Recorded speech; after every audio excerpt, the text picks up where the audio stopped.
Hi hello friend, ನಮಸ್ಕಾರ. ನೀವು ನೋಡ್ತಾ ಇರೋದು Divya Gowda YouTube channel. So after long time ನಂದು ಒಂದು ಲಾಂಗ್ ವೀಡಿಯೋ ಮಾಡೋಣ ಅಂತ ಅಂದ್ಬಿಟ್ಟು ವೀಡಿಯೋನ ಸ್ಟಾರ್ಟ್ ಮಾಡ್ಕೊಂಡಿದ್ದೀನಿ. ತುಂಬ ದಿನ ಆಯಿತು, ಅಂದರೆ ಪಟ್ಲದಮ್ಮ ಹಬ್ಬನೇ ಲಾಸ್ಟ್ ಅದು ವೀಡಿಯೋ ಹಾಕಿರೋದು. ಅದಾದಮೇಲೆ ಚಿನ್ನಿ ಬಂದಿರೋ ಒಂದು ವೀಡಿಯೋ ಮಾಡಿದ್ದೆ. ಆಮೇಲೆ ಇನ್ನೊಂದು ಟ್ರಾವೆಲಿಂಗ್, ಅಂದರೆ ಸೊ ಅವರೆಲ್ಲ ಇದ್ರಲ್ಲ ಅಂತ ಹೊರಗಡೆ ಹೋಗಿದ್ದೆ. ಅದು ಪರ್ಸ್ನಲ್ ರೀಸನಿಂದ ಹಾಕೋದು ಬೇಡ ಅಂತ ಡಿಸೈಡ್ ಮಾಡಿಕೊಂಡು ಅದನ್ನ ಎಡಿಟಿಂಗು ಮಾಡಲಿಲ್ಲ, ಏನೂ ಇಲ್ಲ, ಫೋನಲ್ಲಿ ಹಾಗೆ ಇದೆ. ಅದಾದಮೇಲೆ ಇವತ್ತು ಒಂದು ಪುಟ್ಟ ವ್ಲಾಗ್, ಅಂದರೆ ಒಂದು ಮಿನಿ ವ್ಲಾಗ್, ಅಂದರೆ ಲಾಂಗ್ ಫಾರ್ಮೆಟ್ ವೀಡಿಯೋ ಎಷ್ಟಾಗುತ್ತೆ ಅಷ್ಟನ್ನ ಕ್ಯಾಪ್ಚರ್ ಮಾಡೋಣ ಅಂತ ಅಂದ್ಕೊಂಡಿದ್ದೀನಿ. ಎಷ್ಟಾಗುತ್ತೆ ಅಷ್ಟು ಸೊ ನೋಡೋಣ. ಸೊ ಇವತ್ತು ಏನು ಅಂತ ಅಂದರೆ, ಇವತ್ತು ಬಂದು ಸೋಮವಾರ. ನಾನು ಶನಿವಾರ ನಮ್ಮ ಮನೇಲಿ ನಮ್ಮಮ್ಮ ಶ್ರಾವಣ ಶನಿವಾರನ ಮಾಡಿದ್ರು. ನಿನ್ನೆ ನಮ್ಮ ಅಕ್ಕ ಮನೆ ಮಾಡಿದ್ರು. ಸೊ ಅದನ್ನೆಲ್ಲ ಮುಗಿಸ್ಕೊಂಡ್ವಿ. ಸೊ ನಾನು ನಮ್ಮ ಅಕ್ಕ ಮನೆಗೆ ಹೋಗಿದ್ದೆ. ಇವತ್ತು ಫ್ರೆಶ್ ಅಪ್ ಆಗಬೇಕು, ಬಟ್ ಇನ್ನೂ ಆಗಿಲ್ಲ. ಅಂದರೆ ನಾಷ್ಟ ಎಲ್ಲ ಆಯಿತು, ಮಾಮೂಲಿ ಮುಖ ಎಲ್ಲ ತೊಳ್ಕೊಂಡು ನಾಷ್ಟ ಎಲ್ಲ ಮಾಡಿಕೊಂಡು ಅದೆಲ್ಲ ಆಗಿದೆ. ಬಟ್ ಇದು ನಿನ್ನೆ ವೇರ್ ಮಾಡಿರೋ ಡ್ರೆಸ್ಸು ಇನ್ನೂ ಕೂಡ ಚೇಂಜ್ ಮಾಡಿಲ್ಲ. ಸೊ ಒಂದೇ ಸಲ ಸ್ವಲ್ಪ ಮಧ್ಯಾಹ್ನ ಆಗಲಿ, ಅದಾದಮೇಲೆ ಫ್ರೆಶ್ ಅಪ್ ಆಗೋಣ ಅಂತ ಅಂದ್ಬಿಟ್ಟು ಬೆಳಗ್ಗೆ ವೆದರ್ ನೋಡ್ತಾ ಇರ್ಬೋದು ಹೇಗಿದೆ ಅಂತ. ಸಿಕ್ಕಾಬಿಟ್ಟೆ ಚಳಿ ಇದೆ, ಹಾಗಾಗಿ ಸ್ನಾನ ಮಾಡೋದಕ್ಕೂ ಬೇಜಾರಾಗುತ್ತೆ. ನೋಡೋಣ, ಇನ್ನೂ ಸ್ವಲ್ಪ ಹೊತ್ತು ಹೋಗಿ ಸ್ವಲ್ಪ ಬಿಸಿಲು ಬರಲಿ ಅಂತ ಕಾಯ್ತಾ ಇದ್ದೀನಿ. ಈಗ ಜಸ್ಟ್ 10:15 ಅನ್ಸುತ್ತೆ. ನಂದು ಊಟ ಆಯಿತು, ಬೆಳ್ಳಿದು ಕೂಡ ಊಟ ಆಯಿತು. ಬೆಳ್ಳಿ ಊಟ ಅಂದರೆ ಟಿ ವಿ ನೋಡ್ತಾ ಕೂತಿದ್ದಾನೆ. ಸೊ ಈಗ ತಾನೇ ಒಂದು ಎಲ್ಲ ಕೆಲಸ ಮುಗೀತು. ಈಗ ಟಿ ವಿ ನೋಡ್ತಾ ಇದ್ದೀನಿ. ಊಟ ಮಾಡಾಯಿತು, ಬಾಳೆಹಣ್ಣು ತಿನ್ಕೊಂಡು ಟಿ ವಿ ನೋಡ್ತಾ ಇದ್ದೀನಿ. ಸೊ ಬನ್ನಿ ಇವತ್ತಿನ ವ್ಲಾಗ್ ಹೇಗಿರುತ್ತೆ ಅಂತ ತೋರಿಸ್ತೀನಿ. ಅದು ಅಲ್ಲದೆ ಇವತ್ತು ಇನ್ನೊಂದು, ನಾನು ರಕ್ಷಾಬಂಧನ ಹಬ್ಬ ಹತ್ರ ಬರ್ತಲ್ಲ, ಸೊ ಅಂದರೆ ರಕ್ಷಾಬಂಧನ ಹತ್ರ ಬರ್ತಾ ಇದ್ದಿಲ್ಲ, ಅದಕ್ಕೋಸ್ಕರ ನಾನೇ ಒಂದು ಸ್ವಲ್ಪ ಏನಾದರೂ ಟ್ರೈ ಮಾಡೋಣ ಅಂತ ಅಂದ್ಕೊಂಡು, ಅದೇ ಮಾಮೂಲಿ ಈ ಕ್ಲೇಲೆಲ್ಲ ಮಾಡ್ತಾರಲ್ವಾ, ನೇಮ್ ಅಥವಾ ಡಿಸೈನ್ ಏನಾದ್ರು ಆ ಥರ ಮಾಡೋಣ ಅಂತ ಅಂದ್ಕೊಂಡೆ. ಬಟ್ ನನಗೆ ಕ್ಲೇ ಏನು ತರೋದಕ್ಕೆ ಹೋಗಲಿಲ್ಲ. ಮನೇಲಿ ಗೋಧಿ ಹಸಿಟ್ಟು ಮಿಕ್ಬಿಟ್ಟಿತ್ತು, ಅಂದರೆ ವೇಸ್ಟ್ ಮಾಡಬಾರ್ದು ಅಂತ ಅಂದ್ಬಿಟ್ಟು ನೋಡೋಣ ಅಂತ ಟ್ರೈ ಮಾಡಿದೆ. ತುಂಬ ಚೆನ್ನಾಗಿ ಬಂದಿತ್ತು. ಬಟ್ ನನ್ನ ಮಗ ಇಟ್ಕೊಂಡು ಬಿಸ್ಕೆಟ್ ಮುರಿದ್ಬಿಟ್ಟ. ಸೊ ಅದನ್ನ ತೋರಿಸ್ತೀನಿ, ಹಾಗೆ ಇರಿ. ಸೊ ನೋಡಿ, ಈ ಥರ ಮಾಡಿದ್ದೆ. ಮತ್ತು ಕಲರಿಂಗ್ ಮಾಡಿದ್ದೀನಿ. ವಿಜಿ ಅಂತ ಇದೆ, ಇದು ಉಲ್ಟಾ ಕಾಣ್ತಿದೆ ಅಂತ ಅನ್ಕೋತೀನಿ ನಿಮಗೆ. ಸುಮ್ಮನೆ ಸಿಂಪಲ್ಲಾಗಿರಲಿ ಅಂತ ಈ ಥರ ಮಾಡಿದ್ದೆ. ಬಟ್ ಚೆನ್ನಾಗಿ ಕಾಣಿಸ್ತಾ ಇತ್ತು. ಅದೇನಾಗಿದೆ ಅಂತ ಅಂದರೆ, ನಾನು ಊರಿಗೆ ಹೋಗೋಕ್ಕೂ ಮುಂಚೆ ನಾನು ನಮ್ಮವ್ರಿಗೆ ಹೋಗಿದ್ದೆ ಹಬ್ಬಕ್ಕೆ ಅಂತ ಅಂದ್ಬಿಟ್ಟು, ಅದಕ್ಕೆ ಹೋಗೋಕ್ಕೂ ಮುಂಚೆ ಮಾಡಿಟ್ಬಿಟ್ಟಿದ್ದೆ. ಈ ಥರ 3 ಮಾಡಿದ್ದೆ. ಇದು ನಮ್ಮ ಶಶಿ ಹೆಸರಲ್ಲಿ ಮಾಡಿದ್ದಿದ್ದು, ನಮ್ಮ ದೊಡ್ಡ ತಮ್ಮ ಅವನ ಹೆಸರಲ್ಲಿ ಮಾಡಿದ್ದೆ, ಶಶಿ ಅಂತ. ಬಟ್ ಅದನ್ನ ನನ್ನ ಮಗ ಮುರಿದಾಕ್ಬಿಟ್ಟಿದ್ದಾನೆ. ಏಮಂತಂದು ಕೂಡ ಒಂದು ಮಾಡಿದ್ದೆ, ಬಟ್ ಅದು ಹೆಂಗೆ ಮಿಸ್ ಆಯಿತು ಅಂತ ಗೊತ್ತಿಲ್ಲ. ಅಂದರೆ ಕಲರಿಂಗ್ ಏನೂ ಮಾಡಿರಲಿಲ್ಲ, ಬರೀ ಈ ಥರ ಡಿಸೈನಲ್ಲಿ ಮಾಡಿಕ್ಬಿಟ್ಟು ಹೋಗಿದ್ದೆ ಅಷ್ಟೇ. ಬಟ್ ಬಂದಮೇಲೆ ಏಮಂತಂದು ಕಾಣ್ತಾ ಇರಲಿಲ್ಲ. ಮತ್ತು ಇದು ಸೈಡಲ್ಲೆಲ್ಲ ನೋಡಿ ಈ ಥರ ಎಲ್ಲ ಮುರಿದೋಗಿತ್ತು. ಮತ್ತು ಹಾಕ್ಬಿಟ್ಟು ಅದಾದಮೇಲೆ ಕಲರಿಂಗ್ ಮಾಡಿದ್ದೆ, ಇದೆಲ್ಲ ರೆಡಿ ಇದೆಯಲ್ಲ ಅಂತ ಅಂದ್ಬಿಟ್ಟು. ಹೀಗಾಯಿತು. ಓಲು ಕೂಡ ಕೊಟ್ಟಿದ್ದೀನಿ. ದಾರನ ಅದೇ ಉಲನ್ ಬರುತ್ತಲ್ಲ, ಅದರಲ್ಲಿ ಸ್ವಲ್ಪ ಎಣ್ದಂಗೆ ಮಾಡಿ, ಅಂದರೆ ಒಳಗಡೆ ಹಾಕಿ ಅದಾದಮೇಲೆ ಎಣ್ದಂಗೆ ಮಾಡಿ ಮಣಿಗಳೆಲ್ಲ ಹಾಕೋಣ ಅನ್ನೋ ಪ್ಲ್ಯಾನ್ ಇತ್ತು. ಬಟ್ ಈ ಥರ ಆಗೋಯಿತು. ಬಟ್ ಈಗ ಮಾಡೋದಕ್ಕೆ ಅಷ್ಟು ಪೇಷನ್ಸ್ ಇಲ್ಲ ನನಗೆ. ತುಂಬ ದಿನ ಆಯಿತು ಇದನ್ನ ಮಾಡಿಟ್ಟು, ಅದೆಲ್ಲ ಒಣಗಬೇಕು, ಕಲರ್ ಮಾಡಬೇಕು. ಮತ್ತು ಇದು ನೀರು ಬಿದ್ದರೂ ಹೋಗದೆ ಇರೋಂಗೆ ನಾನು ಈಗ ವೈಟ್ ಕಲರ್, ಅಂದರೆ ಟ್ರಾನ್ಸ್ಪರೆಂಟ್ ಕಲರ್ ಬರುತ್ತಲ್ಲ, ನೈಲ್ ಪಾಲಿಶು ಶೈನಿಂಗ್ ಥರದ್ದು, ಆ ಥರದ್ದು ಹಾಕೋಣ, ಆವಾಗ ಕ್ಲೀನಾಗಿ ಕಾಣುತ್ತೆ. ಮತ್ತು ನೀರಲ್ಲಿ ಬಿದ್ದರೂ ಕಲರ್ ಹೋಗೆಲ್ಲ ಮತ್ತು ಮೆತ್ತಗೆಲ್ಲ ಆಗಲ್ಲ ಅಂತ ಅಂದ್ಕೊಂಡು. ಬಟ್ ಹೀಗೆ ಮಾಡಿಬಿಟ್ಟ ನನ್ನ ತಮ್ಮ, ನನ್ನ ತಮ್ಮ ಅಲ್ಲ, ನನ್ನ ಮಗ ದೊಡ್ಡವನು ಚಿರಂತ್, ಈ ಥರ ಮಾಡಿಬಿಟ್ಟ. ಬಟ್ ತುಂಬ ಬೇಜಾರಾಗುತ್ತೆ, ಎಷ್ಟು ಚೆನ್ನಾಗಿತ್ತು ಅಂತ ಅಂದ್ಬಿಟ್ಟು. ನೋಡಿ, ಮುರಿದ್ಬಿಟ್ಟಿದ್ದಾನೆ. ಇದು ಎಲ್ಲ ಮುರಿದಾಕ್ಬಿಟ್ಟ.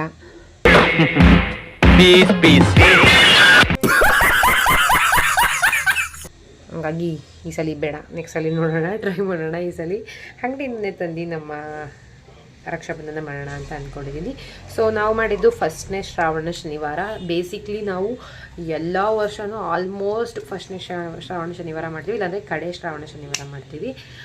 ನಮ್ಮ ಅಕ್ಕವರು ಕೂಡ 3ನೇ ಶನಿವಾರ ಮಾಡ್ತಿದ್ರು. ಬಟ್ ಈಗ ನಾಗರ ಪಂಚಮಿ, ಅದೇ ಅವರು ನಾಗರ ಎರಿತಾರೆ, ಹಾಗಾಗಿ ಗೌರಿ ಹಬ್ಬದಲ್ಲಿ, ಆಮೇಲೆ ಗಣೇಶನ ಹಬ್ಬ ಎಲ್ಲ ಬರುತ್ತಲ್ಲ ಹಿಂದಿಂದಲೇ, ಆಮೇಲೆ ವರಲಕ್ಷ್ಮಿ ಹಬ್ಬ ಅವ್ರಿಗೆಲ್ಲ ಹಿಂಸೆ ಆಗುತ್ತೆ ಮನೆಯೆಲ್ಲ ಕ್ಲೀನ್ ಮಾಡ್ಕೊಳ್ಳೋದಕ್ಕೆ, ಹಾಗಾಗಿ ಈ ವಾರನೇ ಮಾಡಿಬಿಟ್ರು. ಸೊ ನಮ್ಮ ಮುದ್ದು ಬೆಳ್ಳಿ ಕೂಡ ಇಲ್ಲೇ ಇದ್ದಾನೆ. ಬಾಯ್ ಬೆಳ್ಳಿ, ಬಾಯ್ ಮಾಡಿರಿ, ಹಾಯ್ ಮಾಡ್ಬಾ, ಸೇ ಹಾಯ್. ಇವನು ನನ್ನ ಮಗ ಬೆಳ್ಳಿ. ಚುಚ್ತಾಯ್ತಾ? ಏನು ಚುಚ್ತೈತೆ? ಇದೇನು ಚುಚ್ಚಲ್ಲ, ಇದು ಚುಚ್ಚಲ್ಲ, ಅದು ಚುಚ್ಚಲ್ಲ. ಹೋಗಿ ನೀನು ಆಟ ಆಡೋಕೆ ಹೋಗು. ಈ ಸಲ ನೋಡೋಣ ಯಾವ್ಯಾವ ಥರ ಲಾಗ್ನ ಮಾಡ್ತೀನಿ ಅಂತ. ಸೊ ಯಾರು ಹೊಸ್ದಾಗಿ ನನ್ನ ಚಾನಲ್ನ ಸಬ್ಸ್ಕ್ರೈಬ್ ಮಾಡ್ಕೊಂಡು ನೋಡ್ತಾ ಇದ್ರೆ ಅಥವಾ ಸಬ್ಸ್ಕ್ರೈಬ್ ಮಾಡ್ಕೊಂಡಿರೋರಿಗೆ ಥ್ಯಾಂಕ್ ಯು ಸೋ ಮಚ್. ಹಾಗೆ ಸಬ್ಸ್ಕ್ರೈಬ್ ಮಾಡದೆ ನೋಡ್ತಿರೋರಿಗೆ ದಯವಿಟ್ಟು ಸಬ್ಸ್ಕ್ರೈಬ್ ಮಾಡಿಕೊಂಡು ಫಾಲೋ ಮಾಡಿ ಅಂತ ಕೇಳ್ತೀನಿ. ಸೊ 500+ ಸಬ್ಸ್ಕ್ರೈಬರ್ಸ್ ಇದ್ದಾರೆ, ತುಂಬಾ ಖುಷಿ ಆಗುತ್ತೆ. ತುಂಬ ದಿನ ಆಯಿತು, ತುಂಬ ವರ್ಷನೇ ಆಗೋಯ್ತು ಅಂತಲೇ ಹೇಳ್ಬೋದು. ತುಂಬ ವರ್ಷ ಅಂದರೆ 1.5 ವರ್ಷ ಆಗಿದೆ ಅಂತ ಅಂದ್ಕೋತೀನಿ. ಸೊ ನಾನು ಕರೆಕ್ಟಾಗಿ ಮಾಡಿದ್ರೆ ಆಗುತ್ತೆ, ಬಟ್ ನನ್ನ ಕೈಲಿ ಮಾಡೋದಕ್ಕೆ ಆಗ್ತಾ ಇರಲಿಲ್ಲ. ಹೇಳಬೇಕು ಅಂತಂದರೆ ನಾನು ಸ್ವಲ್ಪ ಸೋಂಬೇರಿ ಅಂತಲೇ ಹೇಳ್ಬೋದು. ಅಂದರೆ ಎಲ್ಲ ಕೆಲಸನೂ ಮಾಡ್ತೀನಿ, ಬಟ್ ಇಂಟ್ರೆಸ್ಟ್ ಕೊಟ್ಟು ಮಾಡಲೇಬೇಕು ಅಂತ ಅಂದ್ಕೊಂಡು ಮಾಡೋದು ತುಂಬಾ ಕಮ್ಮಿ. ಹಾಗಾಗಿ ಮನೇಲಿ ಎಲ್ಲ ಕೆಲಸನೂ ಮಾಡ್ತೀನಿ. ಬಟ್ ಈಗ ಯಾವಾಗ ನಮ್ಮ ಚಿರುಗೆ ರಜೆ ಕೊಟ್ಟರು ಆವಾಗ ಊರಿಗೆ ಹೋಗಿ ಬಂದೆ. ನಾನು ವೆಯ್ಟ್ ಲಾಸ್ ಏನು ಮಾಡಿದ್ದೆ ಅದೆಲ್ಲ ಗಾನ್ ಆಗಿ ಎಲ್ಲ ವೆಯ್ಟ್ ಗೇನ್ ಆಗಿಬಿಟ್ಟಿದೆ. ಸೊ ಅವಾಗಿಂದ ನಿಜ ಹೇಳಬೇಕು ಅಂತ ಅಂದರೆ ನಾವು ಎಷ್ಟು ದಪ್ಪ ಆಗ್ತೀವೋ ಅಷ್ಟು ಸೋಂಬೇರಿ ಬೀಳ್ತೀವಿ. ನನಗೆ ನಂಬಕ್ಕಾಗ್ತಿಲ್ಲ ನಾನು ಇಷ್ಟೊಂದು ಸೋಂಬೇರಿ ಆಗ್ತಿದ್ದೀನಿ ಅಂತ ಅಂದ್ಬಿಟ್ಟು ದಿನ ನಮ್ಮಮ್ಮ ಬೆಳಿಗ್ಗೆ ಎದ್ದು ಅವಾಗ ಫಸ್ಟು ನಾನು ಅಂದರೆ ನಮ್ಮ ಚಿರು ಪ್ರೆಗ್ನೆಂಟ್ ಇದ್ದಾಗ, ಬೆಳ್ಳಿ ಪ್ರೆಗ್ನೆಂಟ್ ಇದ್ದಾಗ ಬಸ್ರಿಲೆಲ್ಲ, ಅಂದರೆ ಬಸ್ರಿ ಅಂತೀನಿ ಬಾಣ್ತನದಲ್ಲೆಲ್ಲ ಅಮ್ಮನೇ ಬೆಳಿಗ್ಗೆ ಎದ್ದು ನಾಷ್ಟ ಮಾಡ್ಕೊಂಡು ಹೋಗೋರು. ಸಂಜೆ ಎದ್ದು ನಾನು ಮಧ್ಯಾಹ್ನದಿಂದೇನು ಅಡುಗೆ, ಸಂಜೆ ಅಡುಗೆನ ನಾನು ಮಾಡ್ಕೊತಿದ್ದೆ. ಬಟ್ ಈಗೂ ಅದೇ ಥರ ಆಗೋಗಿದೆ. ಬೆಳ್ಳಿನ ನಂದು ಬಾಣ್ತನ ಮುಗಿಸ್ಕೊಂಡಾದ್ಮೇಲೆ ನನ್ನದೇ ಫುಲ್ ಅಡುಗೆ ಮನೆ ಎಲ್ಲ ಕೆಲಸ ಆಗಿತ್ತು. ನಮ್ಮಮ್ಮ ಏನು ಮಾಡ್ತಿದ್ರು ಅಂದರೆ ಬಟ್ಟೆ ಒಂದು ಒಗಿತಿದ್ರು, ಅದು ಬಿಟ್ಟರೆ ಇನ್ನೆಲ್ಲ ಕೆಲಸನೂ ಮಾಡ್ತಿದ್ದೆ ನಾನೇ. ಬಟ್ ಈಗೇನಾಗಿದೆ ಅಂತ ಅಂದರೆ ಊರಿಗೆ ಹೋಗಿ ಬಂದಮೇಲಂತೂ ಫುಲ್ ಬೆಳಿಗ್ಗೆ ಹೊತ್ತು ನಿಜ ಎದ್ದೇಳೋಕ್ಕಾಗ್ತಿಲ್ಲ. ಆವಾಗ 4:30 5 ಗಂಟೆಗೆ ಎದ್ಬಿಡ್ತಿದ್ದೆ ನಾನು. 5 ಗಂಟೆ 5:15 ಎದ್ದರೆ ನಮ್ಮ ಅಪ್ಪಂಗೆ ಎಲ್ಲ ಕೆಲಸ ನಾನು 7 ಗಂಟೆ ಅಷ್ಟೊತ್ತಿಗೆ ಅಲ್ಲ, ಒಂದೊಂದ್ಸಲ 6 ಗಂಟೆಗೆ ರೆಡಿಯಾಗಿ ಹೋಗ್ತಿತ್ತು ನಮ್ಮ ಮನೇಲಿ. ನಿಜವಾಗ್ಲೂ ಹೇಳಬೇಕು ಅಂದರೆ 6 ಗಂಟೆ ಅಷ್ಟೊತ್ತಿಗೆ ನಾಷ್ಟನೂ ರೆಡಿಯಾಗಿ ಅಡುಗೆ ಮನೆ ಫುಲ್ ಕಂಪ್ಲೀಟ್ ಕ್ಲೀನ್ ಮಾಡಿಬಿಡ್ತಿದ್ದೆ. ನಮ್ಮ ಅಪ್ಪ 7 ಗಂಟೆಗೆ ಹೋಗೋದಿದ್ರು. ಅಮ್ಮಮ್ಮ ಅಂದರೂ 6:15 ಅಷ್ಟೊತ್ತಿಗೆ ಎಲ್ಲ ರೆಡಿ ಆಗಿಬಿಡ್ತಿತ್ತು. ಈ ಥರ ಮಾಡ್ತಿದ್ದವಳು ಈಗ ಯಾಕೆ ಅಷ್ಟು ಸೋಂಬೇರಿ ಬಿದ್ದಿದ್ದೀನಿ ಅಂತ ಅಂದರೆ ಊರಿಗೆ ಹೋಗಿದ್ನಲ್ಲ, ಸೊ ಅದೇ ರೀಸನ್ನು. ಅಲ್ಲಿಗೆ ಹೋದೆ. ಅಲ್ಲಿ 1 ತಿಂಗಳು ನಮ್ಮ ಅತ್ತೆ ಮನೇಲಿ ಸ್ವಲ್ಪ ದಿನ, ನಮ್ಮ ಆಂಟಿ ಮನೇಲಿ ಸ್ವಲ್ಪ ದಿನ ಇದ್ದೆ. ಸೊ ಈಗ ರಜಕ್ಕೆ ಹೋಗಿದ್ದೀವಿ ಅಂತ ಅಂದರೆ ಅಲ್ಲೊಂದು ಸ್ವಲ್ಪ ಈಗ ಯಾರೇ ಆಗಲಿ ಚಿಕ್ಕ ಮಕ್ಕಳು ಮೊಮ್ಮಕ್ಕಳು ಬಂದಿದ್ದಾರೆ ಅಂತಂದರೆ ಯಾರೇ ಆಗಲಿ ಏನಾದ್ರು ಮಾಡ್ತಾರೆ, ಸ್ಪೆಷಲಾಗಿ ಏನಾದ್ರು ಮಾಡ್ತಾನೇ ಇರ್ತಾರೆ, ಏನಾದ್ರು ತರ್ತಾನೆ ಇರ್ತಾರೆ, ತಿಂತಾನೆ ಇರ್ತೀವಿ. ಈ ಥರ ಹಾಗೆ ನಾನು ಸ್ವಲ್ಪ ವೆಯ್ಟ್ ಗೇನ್ ಆಗಿಬಿಟ್ಟಿದ್ದೀನಿ. ಈಗ ಆಫ್ಟರ್ 1 ವೀಕಿಂದ ಏನು ಮಾಡ್ತಾಯಿದ್ದೀನಿ ಅಂತ ಅಂದರೆ ವಾಕಿಂಗ್ ಹೋಗ್ತಾಯಿದ್ದೀವಿ ನಾನು ಮತ್ತು ನಮ್ಮ ಶಶಿ ಜೊತೆಲಿರೋದಕ್ಕೆ ನಿಜವಾಗ್ಲೂ ಹೋಗ್ತಿದ್ದೀನಿ. ಸೋಮವಾರ ಏನಂದರೆ ಈಗ ವೀಕ್ ಬ್ಯಾಕು ಸೋಮವಾರ ಎದ್ದೆ, ಈಚೆ ಬಂದೆ. ಸ್ವಲ್ಪ ಭಯ ಆಯಿತು, ಯಾಕೆಂದರೆ ರೋಡಲ್ಲಿ ಯಾರೂ ಕಾಣಿಸ್ತಾ ಇರಲಿಲ್ಲ. 5 ಗಂಟೆಗೆ ನಿಜವಾಗಿ ಲಿಟ್ರಲಿ ಯಾರೂ ಕಾಣಲ್ಲ. ಅಂದರೆ ವಾಕಿಂಗ್ ಮಾಡೋರೆಲ್ಲ ಪಾರ್ಕ್ ಹತ್ರಕ್ಕೆ ಹೋಗ್ತಾ ಇರ್ತಾರೆ. ಪಾರ್ಕ್ ನಿಯರ್ ಬೈ ಇಲ್ಲಿಂದ ಅಮ್ಮಮ್ಮ ಅಂದರೆ 1 ಕಿಲೋಮೀಟ್ರ್ ಅಥವಾ 2 ಕಿಲೋಮೀಟ್ರ್ ಇರ್ಬೋದೇನೋ ಅಂತ ಅನ್ಕೋತೀನಿ. ನನಗೆ ಅಷ್ಟು ಅಂದಾಜಾಗಿ ಗೊತ್ತಾಗಲ್ಲ ಇಲ್ಲಿಂದ ಹೇಳೋಕ್ಕೆ. ಅಷ್ಟರೊಳಗಿಂದ ಆರಾಮಾಗಿ ಹೋಗಿ ಬರ್ಬೋದು, ನಡ್ಕೊಂಬರೋದಕ್ಕೇನಿಲ್ಲ. 1 ಕಿಲೋಮೀಟ್ರು ಅಂತ ಅನ್ಕೋತೀನಿ ನಾನು ಹೇಳೋದಾದರೆ. 1 ಕಿಲೋಮೀಟ್ರ್ ಅಥವಾ 2 ಕಿಲೋಮೀಟ್ರು ಅಂತ ಅನ್ಕೋತೀನಿ. ಹೋಗಿ ಬರ್ಬೋದು. 5 ಗಂಟೆಗೆ ಎದ್ದು ಈಚೆಗೆ ಬಂದೆ. ಸೊ ಸಿಕ್ಕಾಪಟ್ಟೆ ಭಯ ಆಯಿತು ಒಬ್ಬಳೇ ಹೋಗೋದಕ್ಕೆ. ಅದು ಅಲ್ಲದೆ ಸರಗಳ್ದನ ಅದು ಇದು ಅಂತ ಏನೇನೋ ಹೇಳ್ಬಿಡ್ತಾರೆ. ನನಗೆ ನಿಜ ಲಿಟ್ರಲಿ ಮೀಟ್ರ್ ಆಫ್ ಆಗೋಗುತ್ತೆ. ಹಾಗಾಗಿ ಸೋಮವಾರ ಕಟ್ ಮಾಡಿದೆ. ಅದಾದಮೇಲೆ ನಮ್ಮ ತಮ್ಮಂಗೆ ಹೇಳಿದೆ, ಶಶಿ ಹಿಂಗೆ ಹೋಗೋಣ ಅಂತ ಅಂದ್ಬಿಟ್ಟು ಅವನು ತಮ್ಸಪ್ ಕೊಟ್ಟ ಹೋಗೋಣ ಅಂತ. ಸೊ ನಾನು ಸರಿ ಅಂತ ಅಂದ್ಬಿಟ್ಟು ಹೋಗೋಕ್ಕೆ ಸ್ಟಾರ್ಟ್ ಮಾಡಿದ್ವಿ. ಸೊ ಹೋಗ್ತಾ ಇದ್ದೀವಿ. ಸೊ ನಿನ್ನೆ ಮಾತ್ರ ಹೋಗೋದಕ್ಕಾಗಲಿಲ್ಲ. ಯಾಕೆ ಅಂತಂದರೆ ನನಗೆ ಶ್ರಾವಣ ಅಂದರೆ ನಿನ್ನೆ ಅಲ್ಲ, ಶನಿವಾರ ಶ್ರಾವಣ ಶನಿವಾರ ಆಯಿತು. ಬೆಳಗ್ಗೆನೇ ಬೇಗ ಎದ್ದೇಳಬೇಕಿತ್ತು. ಅದಕ್ಕೋಸ್ಕರ 5 ಗಂಟೆ 5:15ಇಂದ ನಮ್ಮ ಮನೇಲಿ ಕೆಲಸ ಸ್ಟಾರ್ಟ್ ಆಯಿತು. ಹಾಗಾಗಿ ಹೋಗಲಿಲ್ಲ, ಅವನು ಕೂಡ ಹೋಗಲಿಲ್ಲ. ನಾನು ಇವತ್ತು ಕೂಡ ಏನಾಯಿತು ಅಂತಂದರೆ ಅವನು ಮೂವಿಗೆ ಹೋಗಿದ್ದ. ಹಾಗಾಗಿ 2 ಸಲ ಫೋನ್ ಮಾಡಿದೆ, ಎತ್ತಲಿಲ್ಲ. ಇನ್ನೇನು ಬರಲ್ವೇನೋ ಅದಕ್ಕೆ ನಿದ್ದೆ ಸುಮ್ಮನೆ ಹಾಳಾಗ್ತದೆ, ಹೋಗ್ಲಿ ಮನೆಗೆ ಅಂತ ಅಂದ್ಬಿಟ್ಟು ನಾನು ಟೆರೆಸ್ ಮೇಲೆ 1 ಅವರ್ ವಾಕ್ ಮಾಡಿಬಿಟ್ಟು ಅದಾದಮೇಲೆ ಕೆಳಗಡೆ ಬಂದೆ.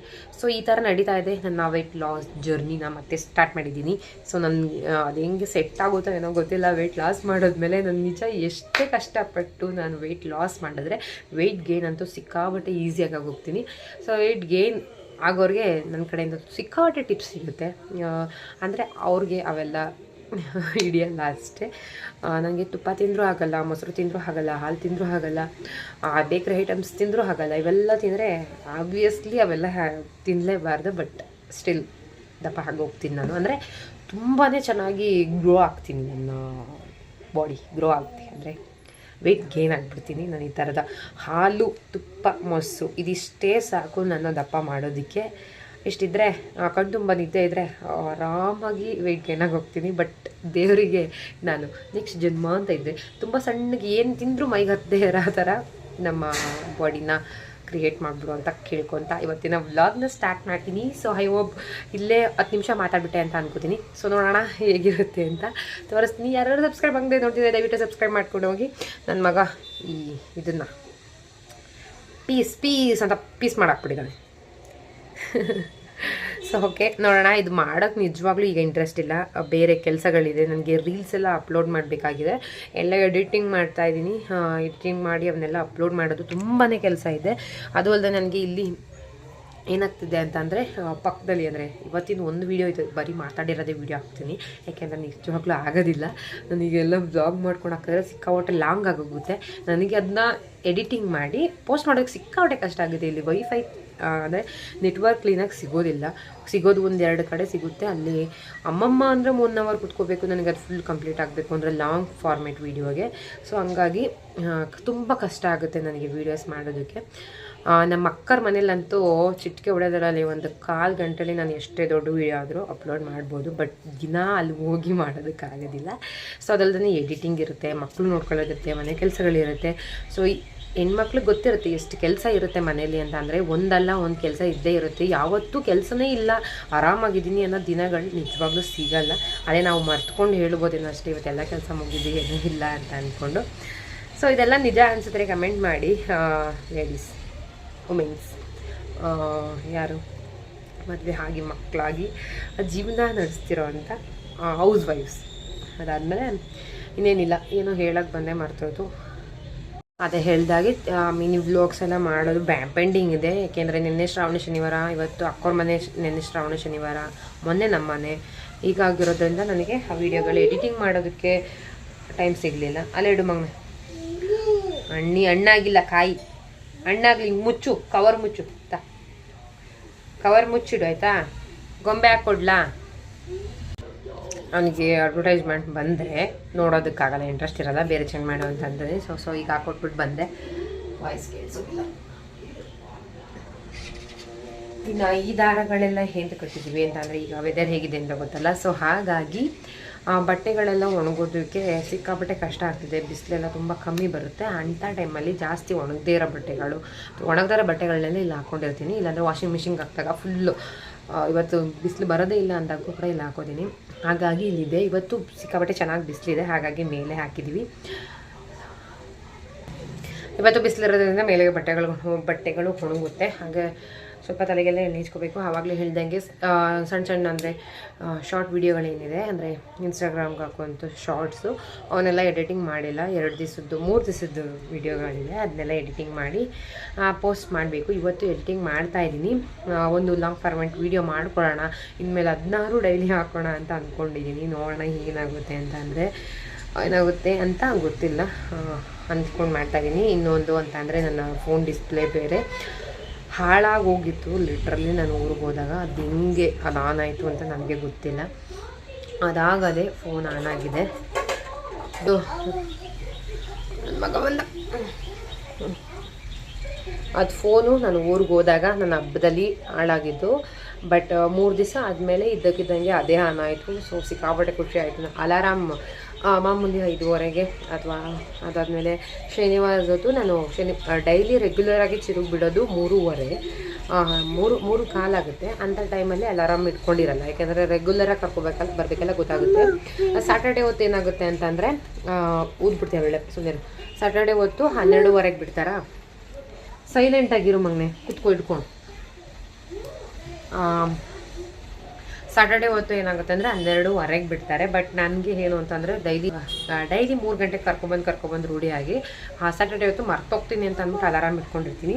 ಹಾಗಾಗಿ ನಾವು ಹಬ್ಬ ಮುಗಿಸ್ಕೊಂಡು ಬಂದಿದ್ದು ಬುಧವಾರದಿಂದ ನನಗೆ ಫೋನ್ ಸಿಕ್ಕಿರಲಿಲ್ಲ. ಒಂದು 4-5 ದಿವಸ ಗ್ಯಾಪ್ ಆಗಿತ್ತು. ಮೊಬೈಲ್ ಆನ್ ಆಗಿರಲಿಲ್ಲ. ನಮ್ಮಮ್ಮನ ನಾಳೆ ಮೊಬೈಲ್ ಯೂಸ್ ಮಾಡ್ತಾಯಿದ್ದೆ.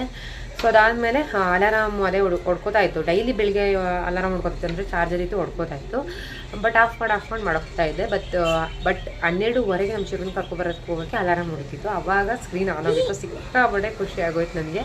ಆವಾಗಿನ ಆನ್ ಆಗಿದೆ. ಬಟ್ ಒಂದೇ ಒಂದು ಲೈನ್ ಬಂದಿದೆ ಗ್ರೀನ್ ಕಲರ್ದು, ಅದನ್ನ ಹೇಗೆ ತೋರಿಸೋದು ಗೊತ್ತಿಲ್ಲ. ಈಗ ಅದೇ ಫೋನಲ್ಲಿ ವೀಡಿಯೋ ಮಾಡ್ತಾ ಇರೋದು.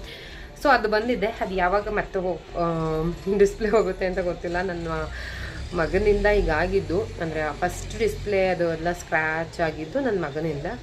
ಅದು ಹೋಗಿಲ್ಲ ಒಟ್ಟಿನಲ್ಲಿ, ಈಗ ಚೆನ್ನಾಗಿದೆ, ಹಾಗೆ ಚೆನ್ನಾಗಿ ವರ್ಕ್ ಆಗ್ತಿದೆ, ಏನೂ ಅಂದರೆ ಸ್ಟ್ರಕ್ ಆಗೋದು ಆ ಥರ ಏನೂ ಆಗ್ತಿಲ್ಲ.